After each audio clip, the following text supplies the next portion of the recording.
third day na ako nakapag-update sa inyo guys about sa eto, nangyayari sa akin currently. Hindi okay yung boses ko ngayon dahil inasma ako. Nag-start lang siya ng may sipon ako. Nang sinisipon ako nung Saturday, Friday. Basta ganon. Tapos, linggo, inubo na rin ako na may matinding plema. Tapos, nung Monday,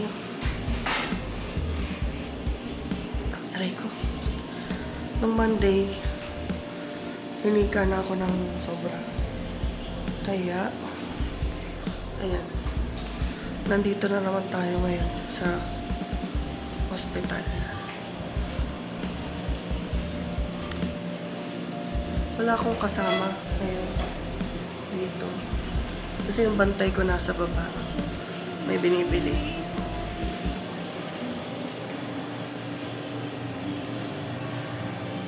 Medyo hindi lang siguro halata sa mukha ko, syempre. Pero itong mga nangyayari ito, kasi kung tutusin, kaka 27 ko lang nung December. And naiyakan ko na naman siya. Kasi nga, diba sabi ko sa inyo, third day ko na to. Lagay lang tayo na.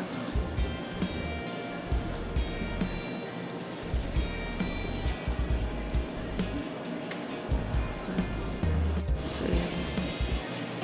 Kinuha ko lang yung mga iba kong gamit dun sa dumating na yung bantay ko guys. So, kinuha ko lang yung mga gamit ko. Ay! Nakabukas yung pintuan ng CR na eh. Ako na magsasara. Ka ba? Ba yan?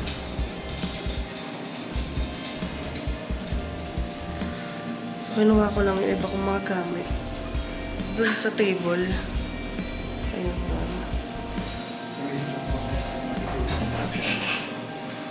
Kinuha ako itong ito, ha? Hindi ba sila nagdala?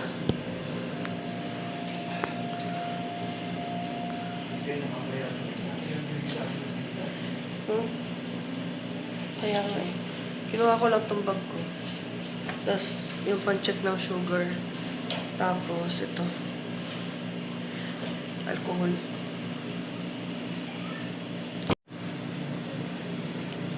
Wala, nandito na yung bantay ko. Hindi ko may kwento sa inyo ng buo.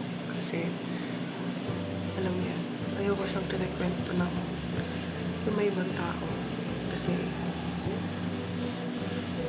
wala lang. Naiyakan ko na naman to. Nung mga times na wala din siya. Yun nga nang walang camera. Kasi from time to time, may mga napasok dito na mga nurse. Ayan, ayun.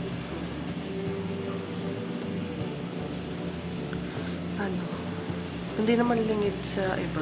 Kasi nag-vlog na rin ako dati. Simula nung first time ko na ma-confine dahil sa hika.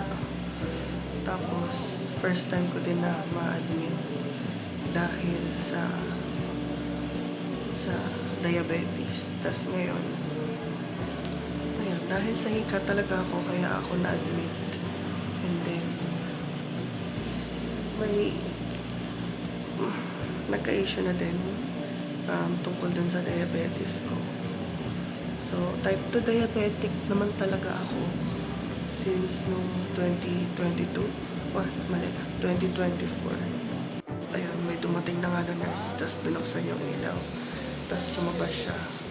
Paglabas niya, hindi niya na napatay yung ilaw, pero okay lang kasi nagbablog din naman ako ngayon. Pero yeah, ito na yung mga nangyayari sa akin. And sobrang tough. So, hindi ko na naituloy-tuloy itong vlog ko na to. Dahil nandiyan din yung bantay ko. Ne! Hi! Lamig. Ganda ka to. Sa'yo dito.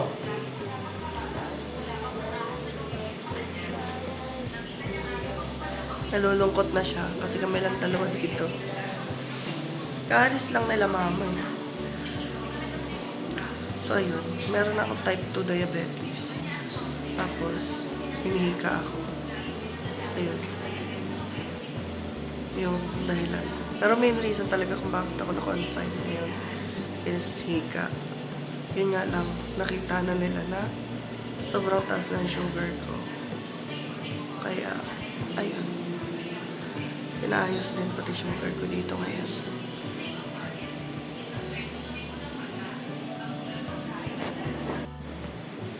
Ayan guys. So, hindi pa ako nakakaligo. Maliligo na ako pagbalik ni Gerald.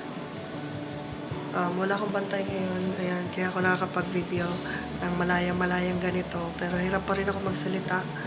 Pero, wala na ako ng mask. Wala na din ako ng oxygen. Kasi I don't think kailangan ko pa siya. And, yun din naman yun iniisip ng doktor. Siguro, medyo pause lang ako. And, sa lalamunan ko na yung problema. So, yeah. Ito na yung condition ko na may kikwento sa inyo ngayon.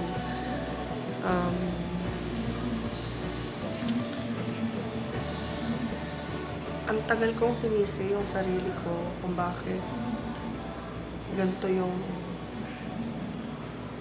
health ko, yung katawan ko, kung bakit hindi ako okay, kung bakit ako diabetic, kung bakit ako naging diabetic, kung ba't ako may PCOS, gano'n. Pero, nito lang, kahapon, tinest yung thyroid ko.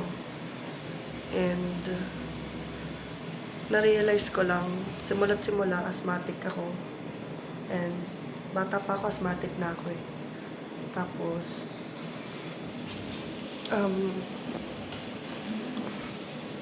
simula't simula din, nung nagkaroon ako ng period is irregular na ako. So, ayun, hindi ko din talaga alam kung ano naging mali sa akin. Pero, ayun na nga, nito lang, tinest yung thyroid ko and it turns out na hindi ko alam kung hypothyroidism yun. Kasi kahit yung doktor, hindi niya alam kung or hindi pa siya bihasa sa naging result nung test ko sa thyroid. So, bihira daw kasi yung mga ganong sakit. Pero ipapaulit niya muna yung test after a month. And titingnan namin kung ano pwede niyang gawin. Ano pwede niyang gamot na i-reseta sa akin. So, ayun. Yung result nga pala sa patest ko sa thyroid is yung isa normal, tapos yung dalawa mababa. So, ayun. Feeling ko connected to sa PCOS ko eh. At saka isa na ring dahilan kung bakit ako naka-develop ng type 2 diabetes is because dahil dito. Ang dami kong naririnig din talaga na yung mga criticisms na tinanggap ko na lang din na kasalanan ko kung bakit ako nagkakaganto, na para bang ginusto ko talaga na lagi ma-ospital. Hindi ganun. Hindi talaga ganun. Kasi gusto kong mabuhay ng normal, unang-una sa lahat. Gusto kong magtrabaho ng maayos, nang hindi foggy yung utak ko. At hindi ako parang laging tinatamad. Alam niyo yun? So, ayun. Gusto ko sana maayos na lahat ng to. Mabuhay na ako ng normal. Siguro, hindi ko alam kung ilang months o abutin ng taon bago ito magamot. Pero, let's see. Sabi ko naman sa inyo, naiyakan ko na ito ng ilang beses. Kaya habang kinikwento ko sa inyo, hindi na akong nagiging emotional kahit wala naman akong kasama dito. Pero, ang totoo, sobrang hirap. Sobrang hirap.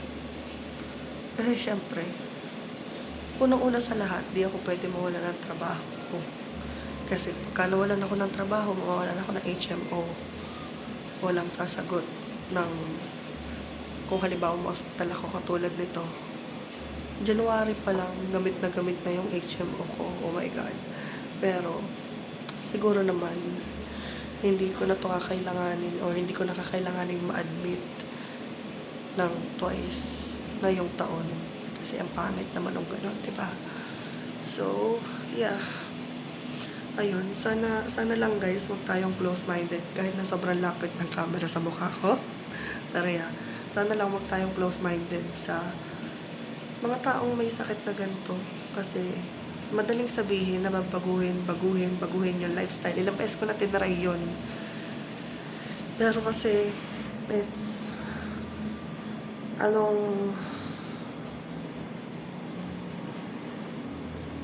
tagal na tong kondisyon na. So, ayun. Matagal na ako may kondisyon na ganito. Naniniwala ako na matagal na ako may problema sa thyroid ko kahit na hindi ko siya naipatest. Siguro, oo nga, kasalanan ko na rin na hindi ko naipatest yung thyroid ko agad-agad. Pero, hindi kasi, nagpapacheck up ako sa PCOS eh. Nagpa-check up ako ng PCOS, hindi naman chinek yung dito. So, I think siguro dapat pinapacheck din yung ganito o yung thyroid kapag na-diagnose ng PCOS. For me. Kasi karamihan sa mga nakikita ko, mga nagpo-post na mga ganito, ganun din yung kondisyon nila. Yun nga lang, hindi kasing lala nung sa akin na almost 2 years hindi ako nagkaka-period. And, ayun na nga, isang normal tapos 2 bagsak yung sa thyroid ko. But, yeah, sana lang maging considerate tayo kasi hindi porket malakas ka, kaya ko ding maging kasing lakas mo. Kasi sa totoo lang, pinipilit ko naman talaga maging kasing lakas ng mga nakakasama ko, mga nakaka-work ko. Yun nga lang, meron certain weakness sa akin. Yung pagiging sakitin ko na ganito. Diba? Na hindi maganda. Pero, syempre, itatagal ba ako sa company namin ng ganong katagal o sa lahat na ng kumpanyang pinasukan ko na nagtagal ako. Kung hindi ko pinipilit, 'di ba? So pinipilit ko talaga. So sana lang kahit paano maging mabait ng konti yung mundo sa akin at hindi lang sa akin kundi sa may mga kondisyon na katulad ko. At hindi yung basta na lang i-judge na yan, takaw-takaw mo kasi, pabaya ka kasi sa sarili mo. Hindi. Kasi ang totoo niyan, mahal ko naman yung sarili ko. Yun nga lang dito, parang kalaban ko din yung sarili ko. Tapos, may mga bagay na hindi ko kayang kontrolin. Ang hirap niya ipaliwanag. And nakaka-frustrate. Pero, ayun. Ayokong umiyak. So, ayun na lang muna yung explanation. Yung explanation ko. Siguro medyo magulo yung explanation ko. Kasi nga paputol-putol yung video. Kasi parang anytime, parang akala ko may papasok na nurse. And naiilang ako kapag halimbawa may nakakakita sa akin nagbibideo. Pero, yeah, hanggang doon na lang muna yung explanation ko. Siguro explain ko na lang ulit kapag nasa bahay na ako. And, mas maganda, may mic na ako nun. So, yeah. Bye muna.